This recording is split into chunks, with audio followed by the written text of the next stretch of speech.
Hello and नमस्ते। I am Siya सुचिता। कैसे हैं आप लोग? आई होप आप सब लोग अच्छे होंगे। आज ये टॉपिक बहुत ही इंटरेस्टिंग है। मुझे थोड़ा सा स्पेस चाहिए। हाँ, बहुत बार सुना होगा आपने, give me a space, I need some space. What kind of energy is this? आपको लगता होगा कि सामने वाला आप पे बिल्कुल भी इंटरेस्टेड नहीं है, लेकिन ये सच नहीं है। It's not a rejection, it's not a don't love you, it's not that I am going away from you forever, it's not that I don't want to listen to you, it's simple that I need to breathe emotionally. I am overwhelmed or tired, or you can say I'm exhausted. I want to reconnect with myself because I connected again with you, so it will be easy for me to connect it with you. Why it's useful and healthy? It's avoid misunderstanding, it will avoid any kind of emotional trauma.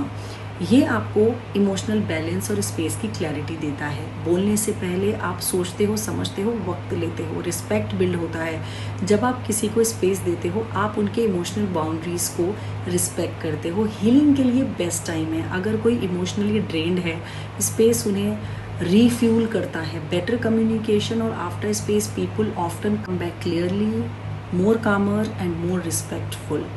इसको लोग कब misunderstood करते हैं? जब लोग इसको rejection की तरह देखते हैं और सोचते हैं कि शायद वो मुझसे प्यार करता है, नहीं करता है, उनको अभी बात करनी है।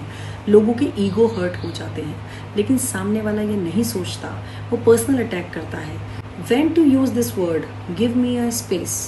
हेल्दी तरीके से आप इसे कैसे यूज़ कर सकते हैं? जब कॉन्फ्लिक्ट के बाद माइंड काम नहीं हो तो इमोशनली ओवरवॉर्म्ड हील और अच्छा फील करने के लिए बोल सकते हैं। जब किसी की सिचुएशन में बर्नआउट या प्रेशर आ जाए, उसको कंट्रोल करने के लिए बोला जाता है। जब आपको लगता है कि अभी मेरा ओपिनियन बिल्कुल भी सही नहीं होगा, तो वो नहीं देना है उस टाइम पे। तब आप कह सकते हैं just give me a break, I love you but I need some mentally space right now to think over, say like that, and better you use all this, definitely not to use.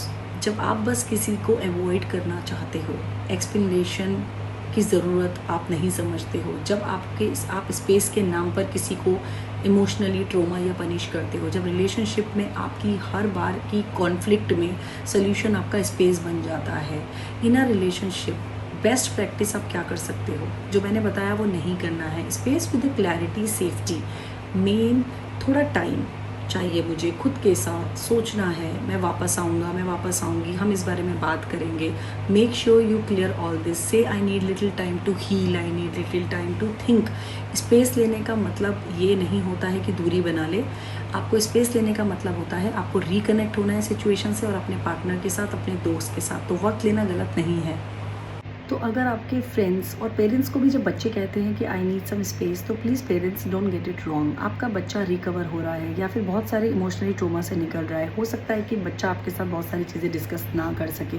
काफ़ी चीज़ें होती है, parents समझते हैं, लेकिन हमें भी समझना चाहिए कि बच्चे हर चीज़ डिस्कस नहीं कर सकते हैं और उनको टाइम चाहिए। मैं सबसे अच्छा आप लोगों से कहूँगी, गिव मी सम स्पेस और give me a space, whatever you want to say. अगर you want a space in your life, make sure you clear it out, talk it out, and then you take a space.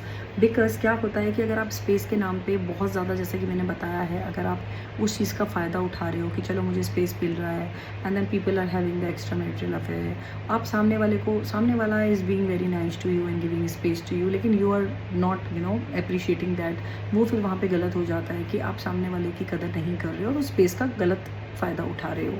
तो ये space, give me a space, you need to make sure what kind of space the person is looking for.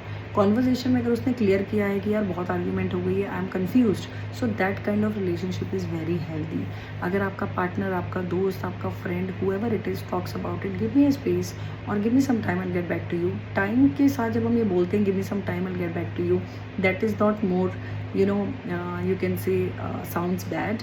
Actually क्या बुरा लगता है जब कोई कहता है गिव मी स्पेस। स्पेस एक ऐसा वर्ड हो गया है, इतना नेगेटिव इसको बना दिया गया है कि जिन लोगों ने इसका एडवांटेज लिया है उसकी वजह से ये बहुत गलत बन चुका है।